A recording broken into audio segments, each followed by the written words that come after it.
Pressure जिसको कहते हैं वो आपकी जिंदगी में कैसा होता है और उसको कैसे निपटना है। दूसरा है आपकी जिंदगी में एक उद्देश्य होना चाहिए। एक उद्देश्य के साथ परमेश्वर की जो बुलाहट है उसके ऊपर भी आपको गौर करना चाहिए। फिर रिश्ते और जो आपके जीवन में डेली जो लोग आपके कॉन्टैक्ट्स में आते हैं उनके साथ कैसे डील करना है ये भी आपको आना चाहिए। और चौथी बात मैं आपसे कहूँगी, विश्वास में कैसे बढ़ना है और चुनौतियों का सामना जो आपकी जिंदगी में है कैसे करना है। मैं पुलपिट लेती हूँ बिकॉज मुझे देखने में थोड़ा आसानी होगा। हालेलुया। तो पहले देखेंगे कि ये जो साथियों का जो दबाव है, ये जो पीरियड होता है, यहाँ पर हमें माँ बाप बहुत दुश्मन लगते हैं, सलाह देने वाले, सच्चे रास्ते पर चलाने वाले बहुत बुरे लगते हैं, लेकिन दोस्त बहुत अच्छे लगते हैं। और फिर क्या होता है, हमारा ज़्यादा से ज़्यादा जो समय होता है वो दोस्तों में होता है। और आजकल आपका सबसे बड़ा दोस्त, सबसे अच्छा दोस्त आपका मीडिया है, आपका मोबाइल है। तो अभी आपको कुछ अच्छा नहीं लगता है और आपको ऐसा लगता है कि मेरे दोस्त जो कहते हैं वही सही है, मेरी सहेली जो कहती है वही सही है। लेकिन प्रियो, आज जो हम परमेश्वर के बच्चे हैं, ये उम्र में ध्यान रखना, घर से बाहर ज्यादा ध्यान रहता है, लेकिन आज हमारे ऊपर ये जो जग है, जो मीडिया है, उसका असर ना होने दो। ध्यान रखना, जो बाहर लोग बोलते हैं, फैशन करते हैं, जो कुछ भी ट्रेंड आता है, आपके पास भी आता होगा ना, ट्रेंड चल रहा है, विदेशों से भी ट्रेंड आ रहा है। आजकल बहुत सारे बच्चे लोग मैंने देखा है,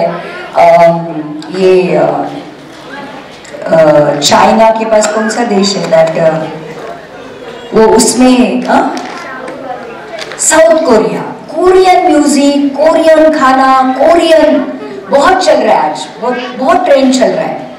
इनफैक्ट मेरे बहुत सारे पेशेंट के जो बच्चे, उन्होंने कोरियन सीखा है, भाषा सीखी है। तो प्रियो, ये जो कुछ भी आज मीडिया में हो रहा है उसका बुरा असर हमारी जिंदगी के ऊपर हो रहा है, और इन सारी चीजों से हमें परे रहना है।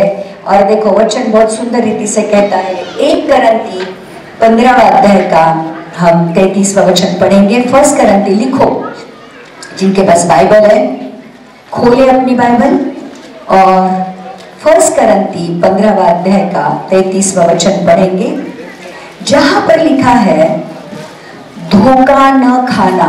क्या लिखा है? खोलो बाइबल खोलो, अरे इस वचन को अंडरलाइन करो। 1 करंती 15वां अध्याय का 33वां वचन लिखा है, धोखा न खाना। क्या लिखा है? बुरी संगति अच्छे चरित्र को बिगाड़ देती है।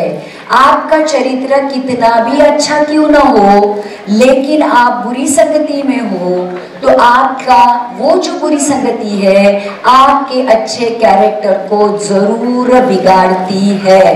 ये मत सोचना मेरे दोस्त लोग दारू पीते हैं, मैं नहीं पीता हूँ, वो सिगरेट पीते हैं, मैं नहीं पीता हूँ, वो मूवी जाते हैं, मैं नहीं जाता हूँ, लेकिन मैं उनके साथ रहता हूँ। लेकिन कब उनकी आत्माएं बातों के द्वारा, उनके बिहेवियर के द्वारा आपके अंदर चलेगी, आपको पता भी नहीं चलेगा। इसलिए जब आपको पता है कि ये संगति बुरी है, ये लोग परमेश्वर को मानने वाले नहीं है, ये लोग इधर सच्चाई के रास्ते पर चलने वाले लोग नहीं है। क्योंकि अगर आप देखोगे कि बहुत सारी गुनहगारी जो होती है ये यंग एज में होती है। और क्यों होती है? क्योंकि बुरी संगति। तो प्रियो, बुरी संगति से जरूर बचो, क्योंकि काफी बार मेरे प्रैक्टिस में मैंने देखा है, मेरे पेशेंट का लड़का था, बहुत होशियार था, बहुत होशियार। आईएएस में उसका सिलेक्शन हुआ था और आईएएस परीक्षा देने के लिए वो दिल्ली चला गया। वहां पे उसके क्लासेस थे और वहां पे क्लासेस के दौरान किसी बुरी संगति में वो फंस गया, ड्रग्स के एक रैकेट में अटक गया, जेल में चला गया। अब आईएएस बनना तो दूर की बात, अब हुआ ये कि ये गुनहगारी में पकड़ा गया और अब जेल में है। तो ये जो बुरी संगति है आपको कहां से कहां लेके जाती है आपको पता भी नहीं चलता है। इसलिए प्रियो, भले हम वो कुछ करते नहीं है, लेकिन जो लोग करते हैं उनकी संगति में भी हमें नहीं रहना है। खुद को समझा के रखो, है? एक और लड़की थी, बहुत होशियार लड़की थी, बहुत होशियार, उसको डॉक्टर बनना था, लेकिन किसी एक लड़के के चक्कर में फंस गई और फिर वो लड़का बहुत दारू पीने वाला था, गलत संगति वाला था। शादी तो कर ली, फिर भाग के शादी कर ली और फिर पता चला कि ये बहुत पीता है, बहुत मारता है। माँ बाप ने भी लड़की को छोड़ दिया और अब वो लड़की बर्तन पोछा भी काम करती है, अपना एक बच्चा पैदा कर लिया, उसको संभालती है। डॉक्टर का सपना दूर रह गया और आज किस हालात में आ गई है। तो बात ये है, मुझे आपको ये समझाना है कि अब आप इमोशनली बहुत अपरिपक्व हो, आप खुद के जीवन के निर्णय नहीं ले सकते हो। आपको ऐसा लगता है मेरा दोस्त जो कहता है वही सही है, मेरी जो मंडली कहती है वही सही है। लेकिन प्रियो, इस उम्र में आपके फंसने के चांस ज्यादा होते हैं और इसलिए संगति चुनने का अधिकार अगर आपको है तो अच्छी संगति चुनो, जो परमेश्वर के ऊपर विश्वास रखते हैं, चर्च जाते हैं, प्रार्थना करते हैं, अच्छे विचारों को रखते हैं।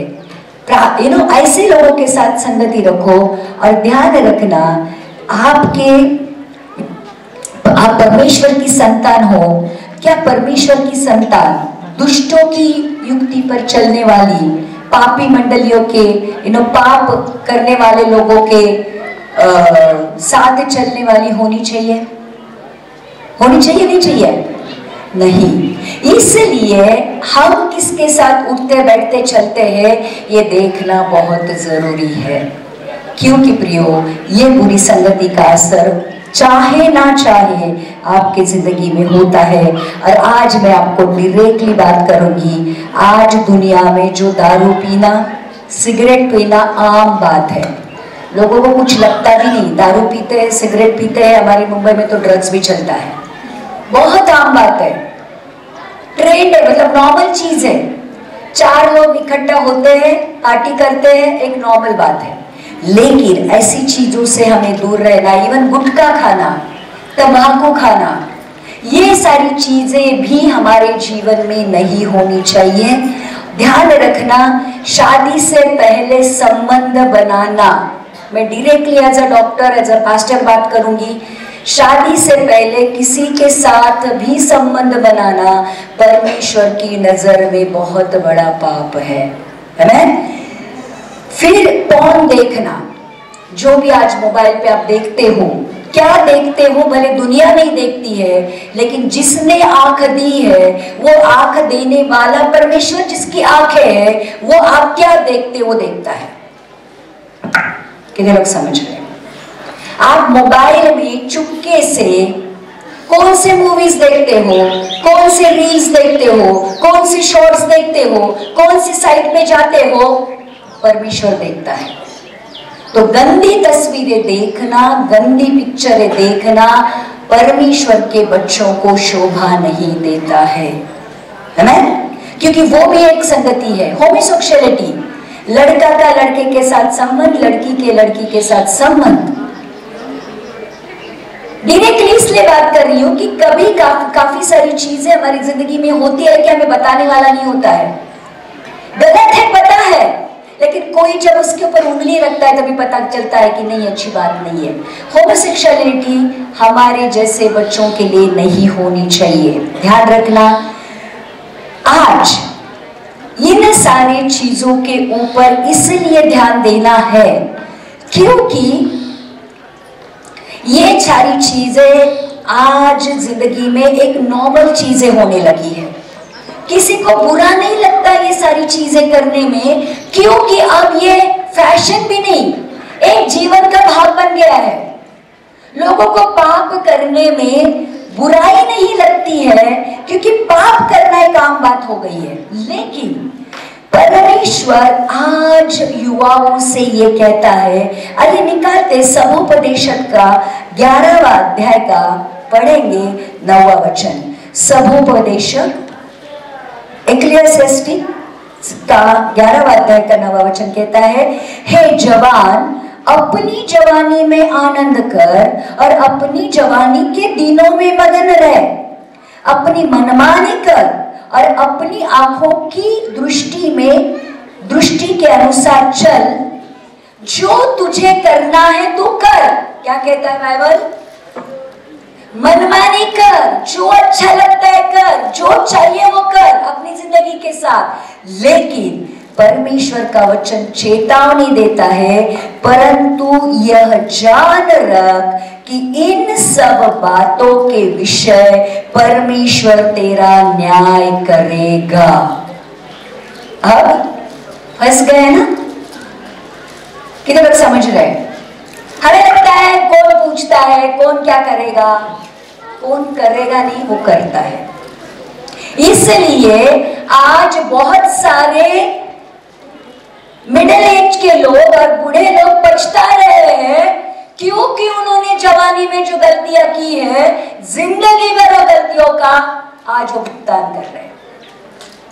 शायद उनको कोई बोलने वाला नहीं था, लेकिन आज हमारे पास चर्च है, आज हमारे पास पास्टर्स है, आज हमारे पास बाइबल है, आज हमारे पास पवित्र आत्मा है। वचन क्लियरली कहता है, जो चाहिए कर, मनमानी कर, कोई बात नहीं है, लेकिन जिस दिन हिसाब देने का समय आएगा, क्या तू परमेश्वर के सामने ठहर पाएगा? कितने लोग समझ गए? इसलिए प्रियो, संगति चुनने से पहले 10 बार सोचो कि मैं किसके साथ बात कर रहा हूं, मैं किसके साथ उठ रहा हूं, किसके साथ बैठ रहा हूं। और एक बात मुझे कहनी है युवाओं से, अपने मुख से क्या बातें निकालते हो? गालियां ऐसे फूल बरसते ऐसे बाहर आती है, बैड वर्ड ऐसे निकलते हैं,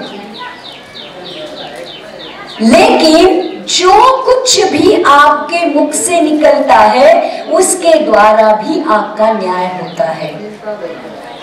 इसलिए इवन हम अपने दोस्तों के साथ भी बात करते तो गाली देकर बात करते हैं, नॉर्मल है। लेकिन प्रियो, कोई न्याय नहीं करेगा, लेकिन वो परमेश्वर जो ऊपर बैठा है हर एक का न्याय करता है। इसलिए अपने जुबान को, अपने मुंह को भी समझा दो कि इसमें से कोई बुरी बात, कोई बुरी गाली बाहर ना निकले, है ना? और एक, हमारी संगति यीशु के साथ होनी चाहिए। जैसे आज हम जो थीम लेकर आए हैं कि हमें परमेश्वर ने चुना है और परमेश्वर की योजना है कि हम उसके साथ अनंत काल तक रहे, तो हमें भी अपनी ओर से परमेश्वर के साथ समय बिताना चाहिए। तो आज बच्चों, मैं आपसे यही कहूंगी कि बुरी संगति से दूर हो जाओ। अगर आज कोई बुरी संगति में है भी तो उनको टाटा बाय बाय करो और आज से अपने परमेश्वर की संगति में आ जाओ, है ना? दूसरी बात मैं कहना चाहूंगी, परमेश्वर में अपने जीवन का उद्देश्य ढूंढो। परमेश्वर ने हरेक के लिए, हरेक के जीवन के लिए एक उद्देश्य तो है ही कि उसको अपने अंदर ले लो और उसके साथ चलो, लेकिन एक उद्देश्य ये भी है परमेश्वर का कि आपने नॉर्मल जिंदगी में आपको परमेश्वर ने कुछ बनने के लिए बोला है। जैसे अब्राहम को राष्ट्रों का पिता बनाया, दाऊद राजा को राजा बनाया, यूसुफ को मिस्र का प्राइम मिनिस्टर बनाया, या फिर कह सकते हैं कि यिर्मयाह को परमेश्वर ने कहा कि तेरी माँ की कोख से ही मैंने तुझे भविष्यद्वक्ता के रूप में चुना है। मतलब आपके लिए भी परमेश्वर की एक बड़ी योजना है। आपको इस दुनिया में भेजने से पहले परमेश्वर चाहता है कि आप इस दुनिया में आकर कुछ ऐसा काम करो जिसके द्वारा परमेश्वर का राज्य बढ़े।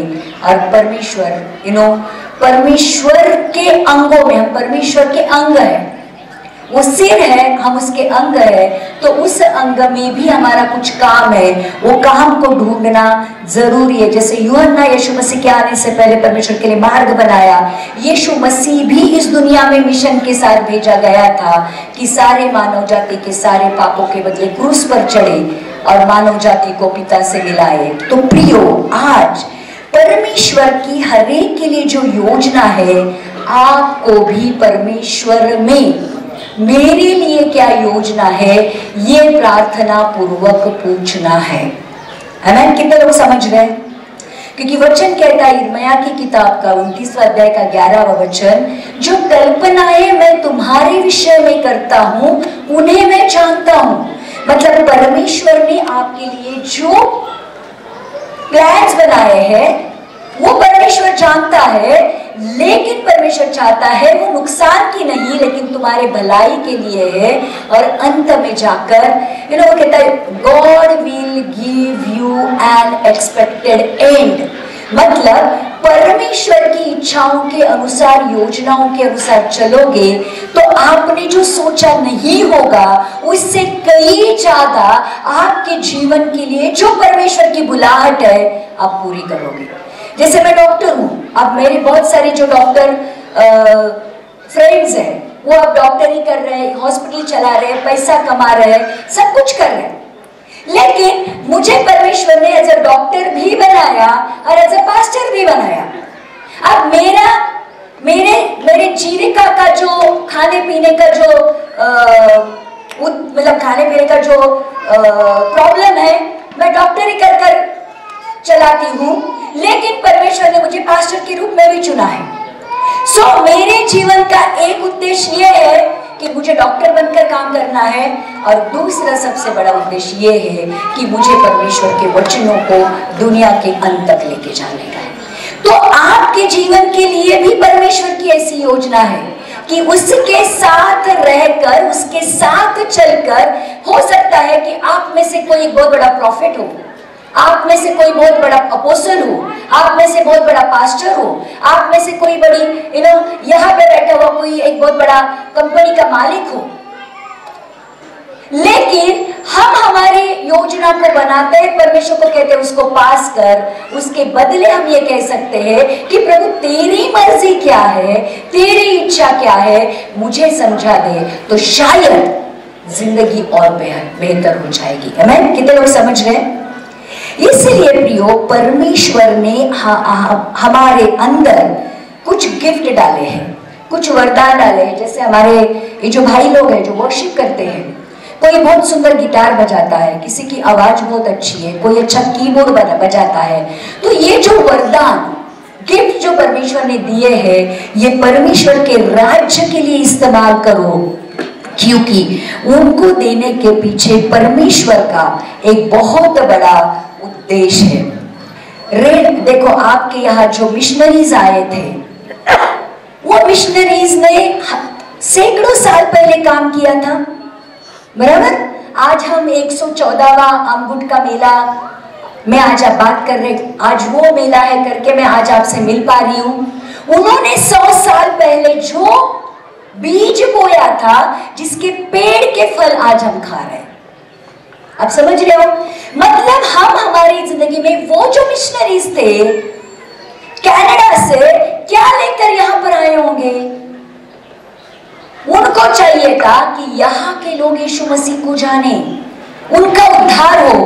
तो वो काम जो उन्होंने शुरू किया था, वो काम आज तक चल रहा है। कितने लोग समझ रहे हैं? तो परमेश्वर की जैसे उनके लिए योजना थी, वैसे हमारे लिए भी योजना है कि हम परमेश्वर के राज्य के लिए कुछ करें।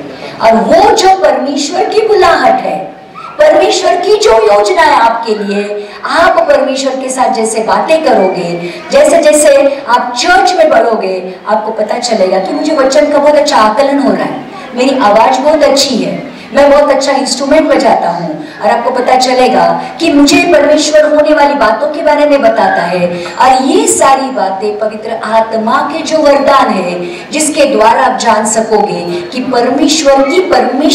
परमेश्वर की उसमें मेरे लिए क्या इच्छा है, क्या योजना है, और उसको ढूंढो। देखो प्रियो, मैं आपको एक बात बताती हूँ, इस दुनिया की कोई भी चीज, बहुत बड़ी गाड़ी, बहुत बड़ा बंगला, बहुत बड़ा पैसा, बहुत बड़ा बैंक बैलेंस, वो समाधान नहीं देता है जो परमेश्वर की सेवा करने में मिलता है। मैं आपको सच्चाई बात कहती हूँ, वो टेम्पररी रहता है। अरे गाड़ी नहीं आ गई, हम बहुत खुश हो जाते हैं। अरे बहुत बड़ा आज पैसा मिल गया, नौकरी मिल गई, टेम्पररी है। लेकिन परमेश्वर में जो आनंद है वो आनंद सबसे बड़ा है और वो आनंद बड़ी ताकत है। और इसलिए प्रियो, परमेश्वर की जो तुम्हारे लिए योजना है उसको समझना शुरू करो अभी से। अभी से पूछो परमेश्वर, मेरे लिए तेरी क्या योजना है, और परमेश्वर आपको बताएगा कि उसको आपके जीवन से क्या चाहिए। परमेश्वर में अपने जीवन का उद्देश्य ढूंढना शुरू करो। एक बात और कहूंगी, जग में टाइम पास करने से अच्छा है परमेश्वर के साथ समय बिताओ। परमेश्वर लिटरली मैं कहती हूँ बातें करता है। काफी बार आप परमेश्वर की बातें सुनते हो। परमेश्वर ऑडिबल मतलब आप मेरी आवाज सुन रहे हो, वैसे ही परमेश्वर आवाज सुनाता है। कितने लोग समझ रहे? शमूएल करके परमेश्वर पुकार रहा था, अब्राहम करके परमेश्वर पुकार रहा था, मूसा करके परमेश्वर पुकार रहा था। मतलब परमेश्वर नाम लेकर पुकारता है, आपको पता है?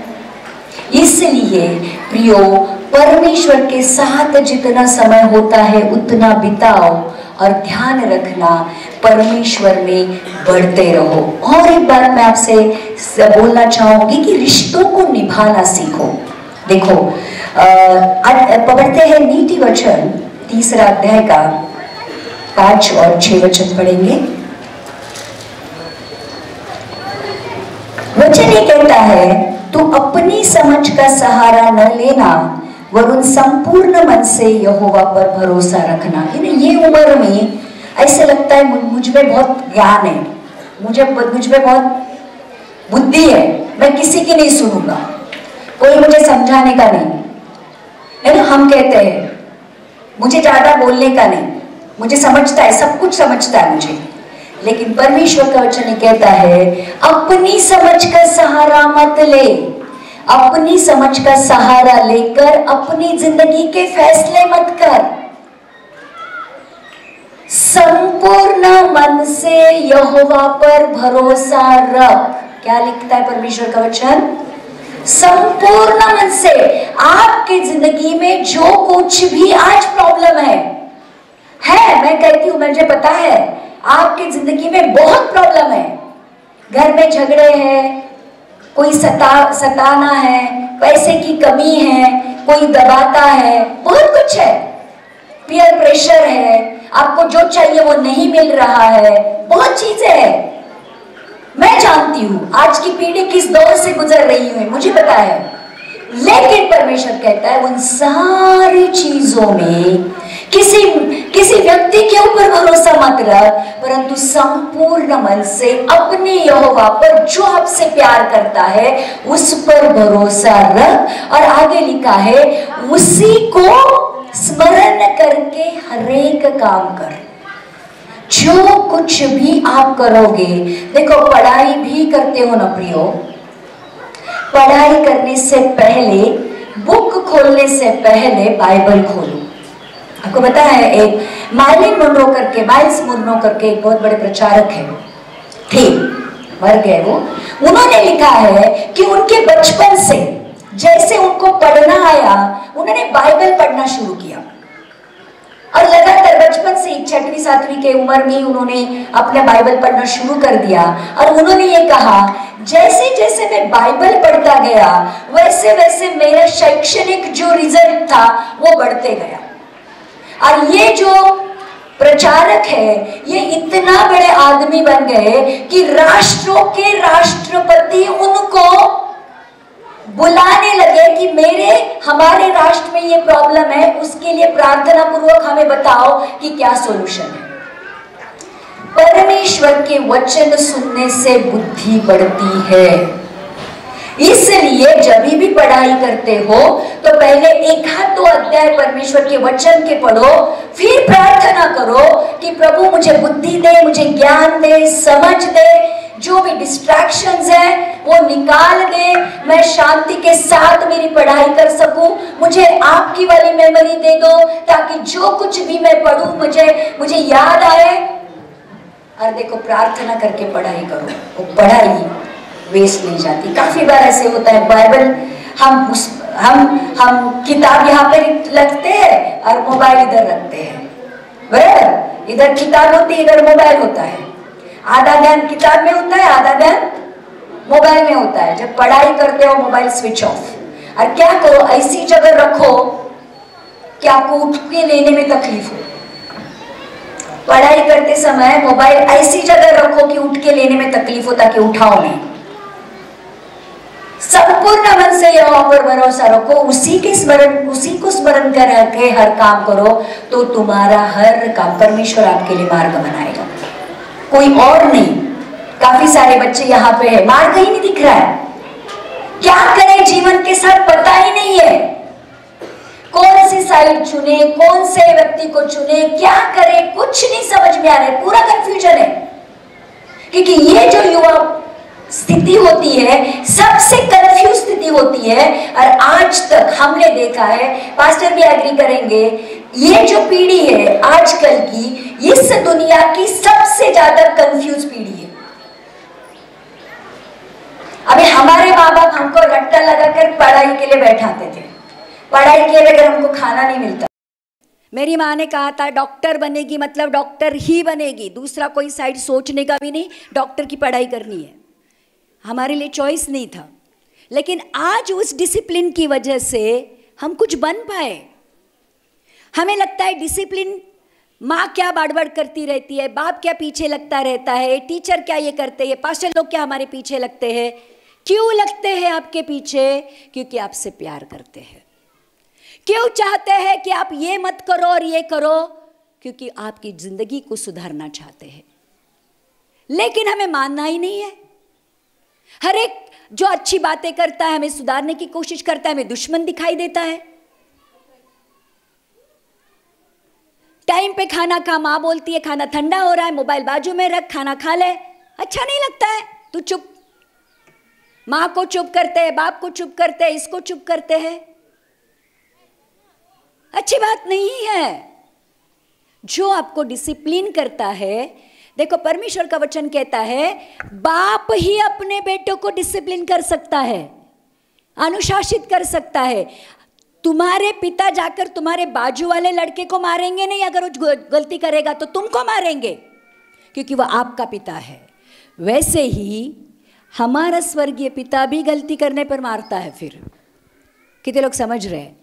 इसलिए प्रियो, परमेश्वर का वचन जैसे कहता है वैसे करो, और हर एक रिश्ते में एक हेल्दी निरोगी हद बनाओ। अब इस उम्र में बहुत बहके जाने का बहुत चांस होता है, इमोशनली भावनाओं में बहके जाते हैं लोग। ये लड़की अच्छी लगे उसके पीछे, वो लड़का अच्छा लगा उसके पीछे। मतलब ये हार्मोनल चेंजेस होते हैं, समझते हैं हम लोग। लेकिन फिर ऐसी उम्र में एक अलग गलत रिश्ते में बनने के भी चांसेस ज़्यादा होते हैं। कितने लोग समझ रहे हैं? मैं सच बात कर रही हूँ। इसलिए बाकी लोगों का छोड़ दो, लेकिन हम जो परमेश्वर के बच्चे हैं, कोई भी निर्णय भावनाओं में आकर मत लेना। आमीन। इसलिए प्रियो, और हद रखो, हर एक की आपके जिंदगी में एक बाउंड्री रखो। कोई भी आकर आपकी जिंदगी में आकर टिकली मार के जाएगा, ऐसा मत करो। हर एक के लिए एक हेल्दी बाउंड्री, भले आपके दोस्त भी है, क्योंकि दोस्त कभी कभी क्या करते, खींच कर उठा कर लेके जाते, चल रहे, बैठ रहे, खा रहे, पी रहे, कुछ नहीं होता है रे, होता है ना। और फिर कुछ नहीं होता है रे वो कहता है, और मान लेते हो और करने लगते हो। और जब खड्डे में पड़ते हो तो वो दोस्त पहला भाग जाता है और आप खड्डे में पड़ते हो। इसलिए प्रियो, कोई भी हर एक रिश्ते में एक हेल्दी बाउंड्रीज रखो, कोई भी आपका फायदा उठाना न पाए, आपको मूर्ख न बनाए, ऐसा खुद को बनाओ। मूर्ख बन जाते हो ना, लोग पागल बनाकर निकल जाते हैं ना। तो प्रियो, हमें ये समझना है कि हम परमेश्वर के वचन के द्वारा खुद को इतना ज़्यादा वाइज, समझदार बनाना है कि हमें समझ में आना चाहिए कि सामने वाले के मन में मेरे प्रति क्या है। और इसलिए काफ़ी बार हम इस उम्र में एक ऐसे रिश्ते में, एक ऐसे गलत संगति में चले जाते हैं, फिर वहाँ से बाहर निकलना और फिर वापस अपने ट्रैक पर आना बहुत मुश्किल हो जाता है और उसमें बहुत सारा समय भी जाता है। तो परमेश्वर के लोगों के साथ, अच्छे स्वभाव के लोगों के साथ, अच्छे रिश्तेदारों के साथ अपना समय बिताओ जो आपको आगे बढ़ने में मदद कर सके। पीछे खींचने वाले, निगेटिव बात करने वाले, आपके ऊपर हमेशा कमेंट पास करने वाले, आपकी आपके पीठ पीछे बात करने वाले लोगों से दूर रहो। और स्पेशली जो गुस्सा करते हैं, जो एडिक्शन में हैं, जो बुरी बातें करते हैं, गालियाँ देते हैं, ऐसे लोगों से तो अपना रिश्ता पूरी तरह काट दो, बंद करो। दूसरी बात, इस उम्र में बहुत ज़्यादा गुस्सा आता है, दुश्मन मत बनाओ। ध्यान रखना, इस उम्र में मुझे अच्छा नहीं लगा, मैंने गाली दी, मुझे अच्छा नहीं लगा, मैंने इसको मार दिया, मैंने ये किया, मैंने वो किया। दुश्मन मत बनाओ, दोस्त बनाओ, अच्छे अच्छे दोस्त बनाओ। और जो भी आपके दुश्मन है उनको माफ़ करो और जो आपको सताते उनके लिए प्रार्थना करो। बेसिकली मैं आपको एक कहूँगी, युवा स्थिति में ही खुद को प्रार्थना का एक आदत डाल दो। मैं और मेरी एक लीडर है, आप यकीन नहीं करोगे, हम कम से कम 17 से 18 साल से इकट्ठा मिलकर प्रार्थना करते हैं। कहीं भी रहने दो, मैं विदेश में भी रहूंगी या वो भी कहीं भी रहेगी, हर दिन सुबह और शाम में हम दोनों कहीं भी रहने दो, हम बैठकर प्रार्थना करते। बैठकर मतलब मोबाइल पर प्रार्थना करते, अगर इकट्ठा नहीं है तो। अगर आप अकेले नहीं कर सकते हो तो प्रेयर पार्टनर बनाओ, सहेलियां बनाओ, लड़की लड़की के साथ, लड़का लड़की के साथ एक टाइम फिक्स करो। और हर दिन आपके निजी जिंदगी के लिए, आपके आत्मिक जीवन के लिए, आपके परिवार के लिए, आपके चर्च के लिए, आपके देश के लिए मुद्दे ले लो और दोनों मिलकर प्रार्थना करो। और देखो, प्रार्थना का एक डिसिप्लिन आगे जाकर बहुत कुछ देता है, क्योंकि प्रार्थना का मतलब होता है हम जो चीज़ें हमें चाहिए उसको प्रोफेसी करते हैं, उसके लिए भविष्यवाणी करते हैं। और प्रार्थना इसलिए कबूल होती है क्योंकि जब यीशु के नाम से विश्वास से मांगते हो, आपके लिए वो चीज़ें होने लगती है। इसलिए आज इसे, अगर नहीं प्रार्थना करते हो रेगुलरली, आज इसे प्रार्थना का एक 15 मिनट, 20 मिनट, आधा घंटा परमेश्वर के लिए रखो। नहीं कोई प्रेयर पार्टनर, अपना अपना खुद का एक कोना पकड़ो, जगह पकड़ो और वहाँ पर जाकर प्रार्थना करो, क्योंकि प्रार्थना बहुत कुछ हमें दे के जाती है। और इसलिए प्रियो, प्रार्थना करना भी ज़रूरी है। अपने जीवन का एक भाग परमेश्वर के लिए रखो। और ध्यान रखना, एक दूसरे का आदर करो। ये उम्र में बहुत ज़्यादा पता नहीं कहाँ से प्राइड आता है, कहाँ से अरोगेंस आता है, और फिर हम खटाखट हम लोगों के अपमान करते हैं। एक दूसरे का आदर करो, स्पेशली अपने माँ बाप का आदर करो, भाई बहनों का आदर करो, जो बूढ़े लोग हैं उनका आदर करो। माँ बाप तो हमारे लिए, मम्मी को बोलेंगे तू चुप बैठ रहे, तुझे कुछ समझता नहीं है, कुछ अक्ल नहीं है। मम्मी तो एकदम सॉफ्ट टारगेट रहती है। बाप को बोलेंगे इसको कुछ समझता ही नहीं है। मत मत करो प्रियो। माँ बाप का तो आदर सबसे पहले करो, क्योंकि जो नहीं मूसा को जो आज्ञा दी थी उसमें लिखा है अपने माँ और बाप का आदर कर। और वही एक आज्ञा के साथ परमेश्वर कहता है कि जो वादा की हुई जमीन है मैं तुझे दूंगा और तुझे मैं एक लंबी आयु दूंगा। एक ही जो आज्ञा है जो पालन करोगे तो उसके साथ परमेश्वर की आशीष जुड़ी हुई है। अपने माँ बाप का, जिन्होंने आपको पैदा किया है, जिन्होंने आपका पालन पोषण कर रहे हैं, जो माँ बाप आपके लिए दिन रात मेहनत कर रहे हैं, जो माँ बाप खुद नहीं खा रहे लेकिन आपको खिला रहे हैं, जो माँ बाप खुद पैदल चल रहे हैं लेकिन आपको बाइक दे रहे हैं, जो माँ बाप खुद इतना कष्ट कर रहे हैं लेकिन आपको पढ़ाने की कोशिश कर रहे हैं, जो माँ बाप दिन रात आपके लिए आंसू बहाकर प्रार्थना कर रहे हैं, उस माँ बाप के मुंह के ऊपर जब आप उनका अपमान करते हो, आपको पता नहीं उस माँ बाप का दिल कितना दुखता है। तुम धड़ाम से एक शब्द फेंक कर चुप बैठ, तुझे कुछ समझता नहीं है करके घर से बाहर निकल जाते हो। वो माँ दिन भर खाना नहीं खाती, वो माँ दिन भर चिंता करती रहती है और दिन भर सोचती रहती कि मेरे बेटे ने मुझे ऐसा क्यों कहा। उसका दिल रोता है। तो कैसे समझते हैं कि जब माँ बाप का दिल तोड़कर आप निकल जाते हो तो कैसे आप जिंदगी में ये सोच भी सकते हो कि आप आशीष पाओगे। कभी नहीं सोचना। जो माँ बाप को रिस्पेक्ट नहीं करता है वो जिंदगी में कभी आगे नहीं बढ़ता है। जो माँ बाप को रुलाता है उसको जिंदगी भर रोना पड़ता है। फिर कितने भी परमेश्वर में रहो, कितने वचन पढ़ो, कितने चर्च आओ, कोई फर्क नहीं पड़ता है। अपने टीचर का आदर करो, अपने पास्टरों का आदर करो, अपने लीडर का आदर करो। अगर आपके मन में दूसरों के प्रति आदर नहीं है ना प्रियो, भूल जाओ, परमेश्वर की योजना आपके जिंदगी में कभी काम नहीं करने वाली है। क्योंकि परमेश्वर का वचन कहता है हमेशा एक दूसरे को अपने ऊपर का स्थान दो। और ये उम्र ऐसी होती है, सब कुछ हमको अच्छा लगता है, जो हम करते हैं हम हीरो रहते हैं। और स्पेशली वापस से एक बार कहूंगी, अपने माँ बाप का दिल कभी नहीं तोड़ना। और अगर तोड़ा है, आज घर पे जाकर उनको सॉरी कहोगे। अगर सच में माँ बाप का अपमान किया है, माँ को भला बुरा बोला है, बाप को कुछ गलत कहा है, आज घर पे जाकर कहोगे कि आई एम सॉरी, मुझे माफ कर दो, मैंने नहीं कहना चाहिए था, मुझे माफ करो। देखो माँ बाप की आंखों में कैसे आंसू आते हैं, कैसे आपको गले लगाते हैं, क्योंकि माँ बाप आपके प्यार के लिए तरसते हैं।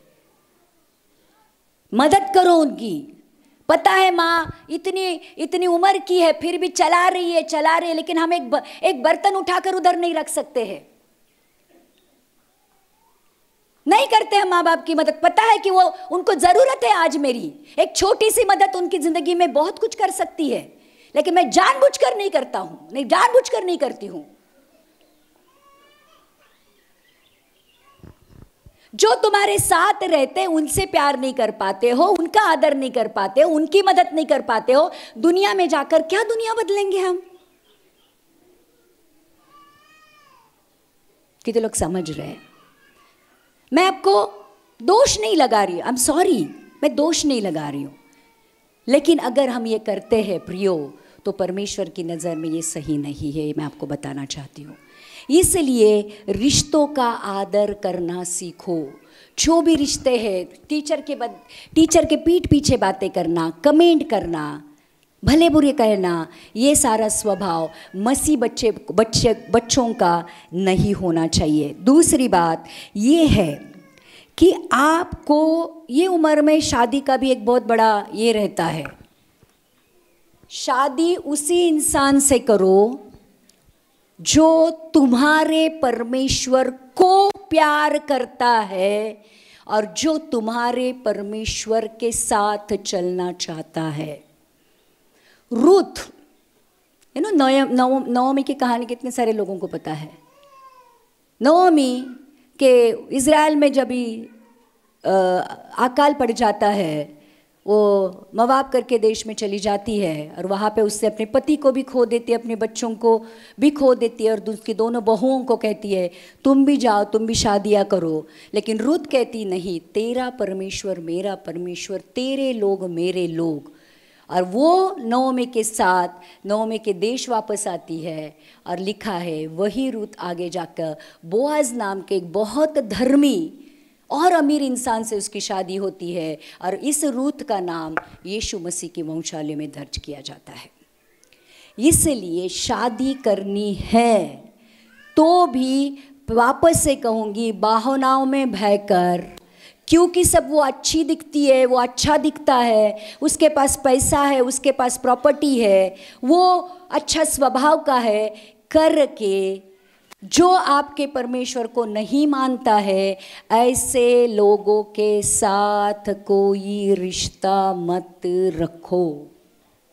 ये मत समझो कि मैं शादी करने के बाद उसको परमेश्वर में लेके आऊँगी, ये कभी नहीं होता है। आप उनके पास चले जाते हो लेकिन वो आपके पास नहीं आते हैं।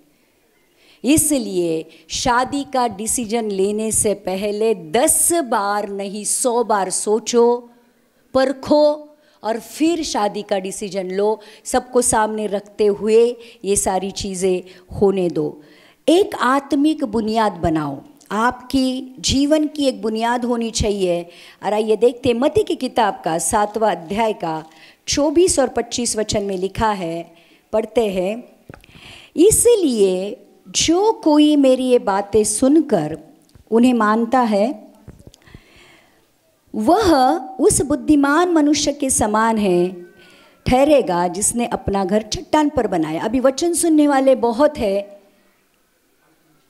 तो वचन परमेश्वर ये कहता है कि जो कोई भी मेरी बातें सुनकर उन्हें मानता है वो बुद्धिमान मनुष्य है जिसने अपना घर चट्टान पर बांधा।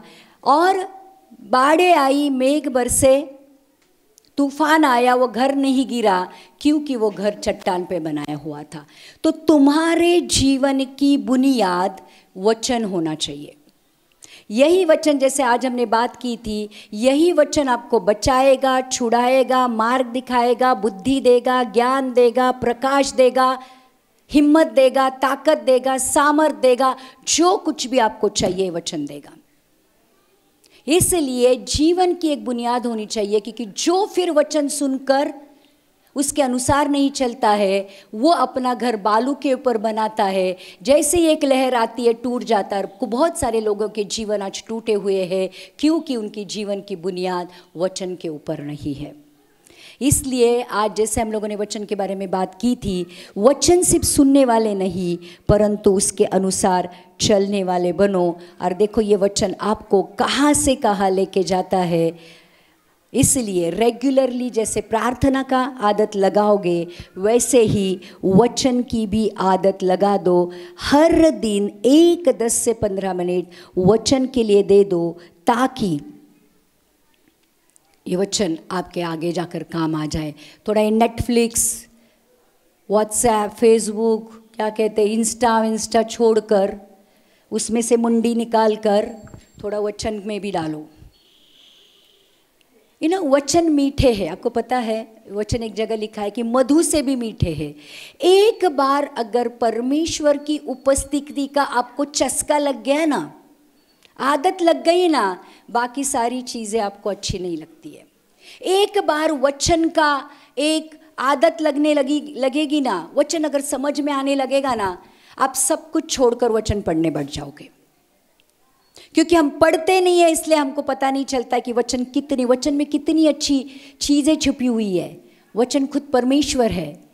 प्रियो, आज से मैं आपसे प्रार्थना करूंगी कि थोड़ा समय बाइबल को भी दे दो।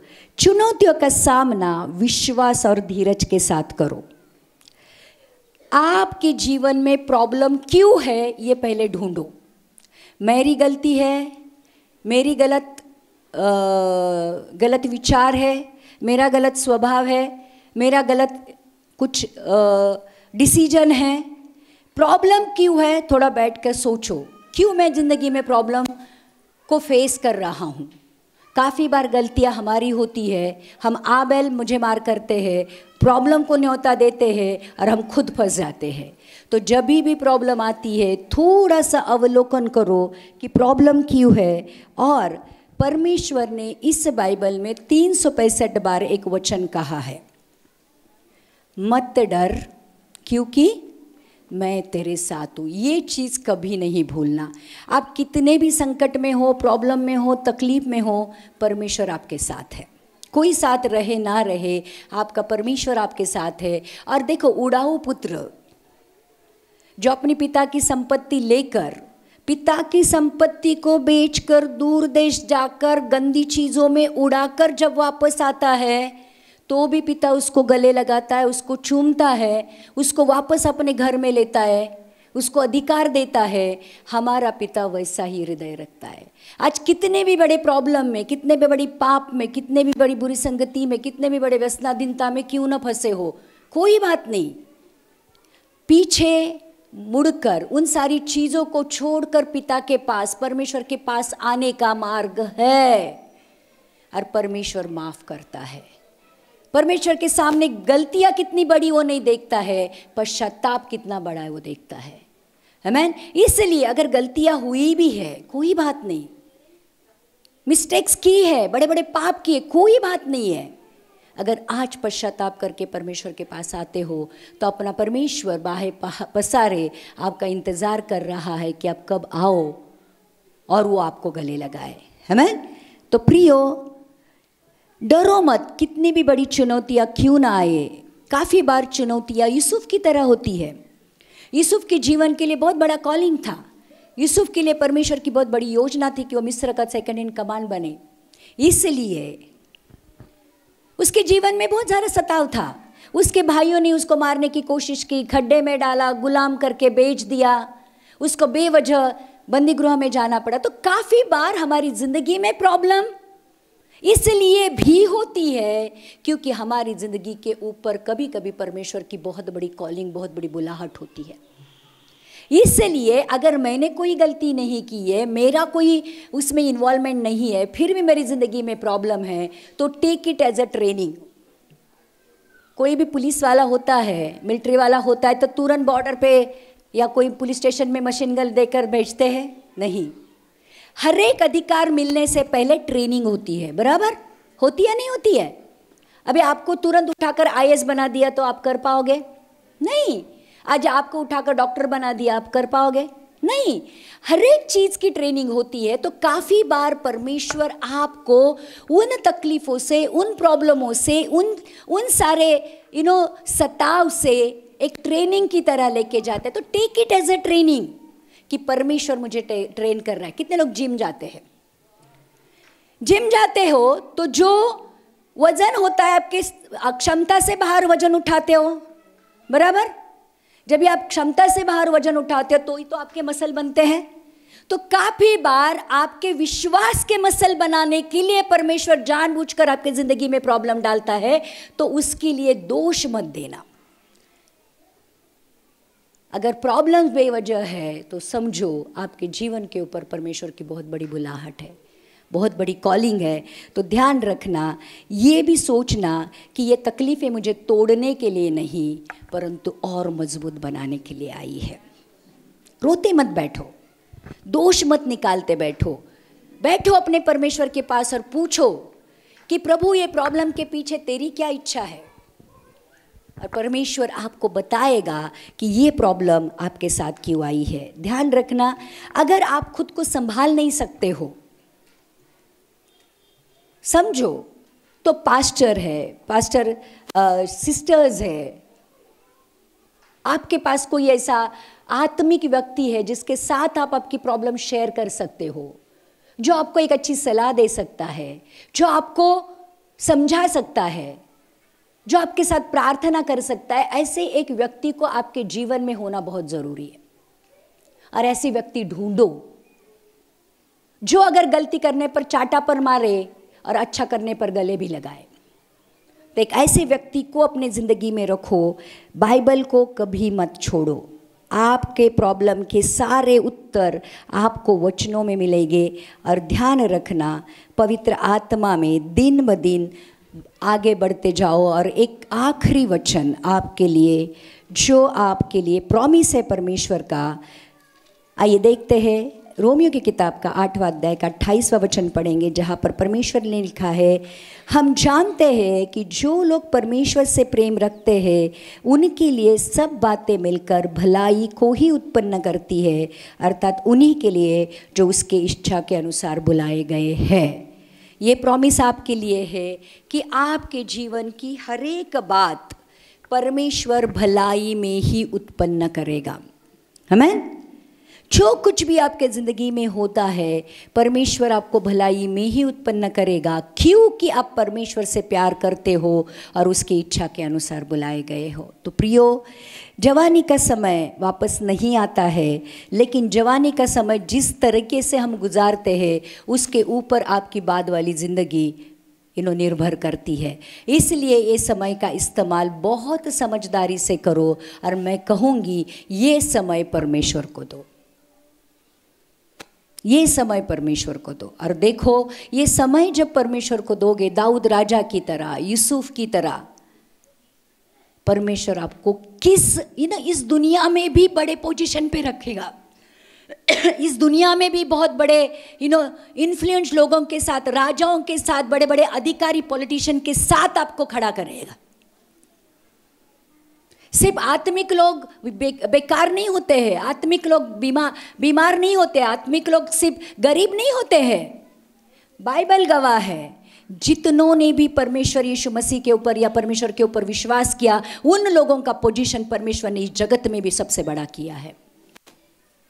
इसलिए ये समय बहुत नाजुक समय है। अगर सच में आज परमेश्वर को जानते हो, बहुत खुशनसीब लोग हो आप कि आज आपके पास अच्छे पास्टर है, आज आपके पास आज आपको बात करने वाले लोग हैं। हमें कोई नहीं था बताने वाला, लेकिन आप खुशनसीब हो। इस समय का इस्तेमाल परमेश्वर के लिए करो, और देखो परमेश्वर आपकी ज़िंदगी को कितना अच्छी तरह से बनाता है। आमीन, आमीन।